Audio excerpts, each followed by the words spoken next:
Hi, and thanks for logging on to the Daily DVAR Halacha. And here's a brand new halacha for you. And it's for Monday, 16th day of September, 16th day of Elul. We are probably starting to do some preparing for Rosh Hashanah. It is getting closer now. And when you start to make up your, look, it's a very holy day, but you're also making some other preparations that have to do with your food and what you're going to eat on Rosh Hashanah. If you're going to buy a roast for Rosh Hashanah, who your guests are, who you're inviting, and that last point is the one I want to hit. When you start assembling your guest list for Rosh Hashanah, and you want to have a guest list that involves lots of mitzvos, people who need your invite, and things like that, one thing to be careful of is this. Rosh Hashanah sets the tone for your entire year. That's why we do all those simon things like a sweet, apple, and we dip in honey and all that.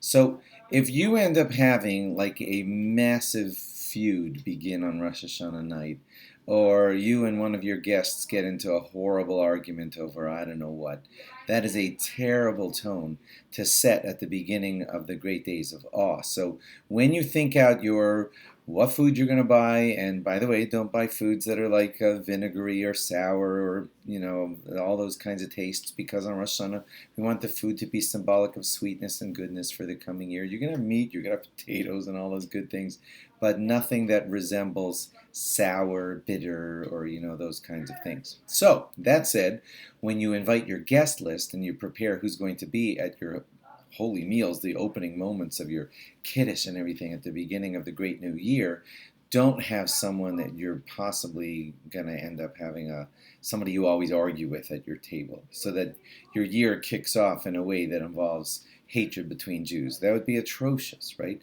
So that's the point of today's halacha. Arrange your Rosh Hashanah, arrange your food, make everything nice, get proper clothing, and get a proper setup such that you will have a Yom Tov filled with Torah, holiness, goodness, love of fellow Jews, etc.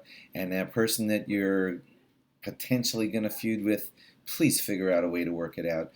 Please figure out a way that you're not going to exacerbate the feud in the middle of Rosh Hashanah, because that's just what we're trying to avoid. That's the point of today's halacha. Thanks for logging on, and log on again tomorrow for more. Bye-bye.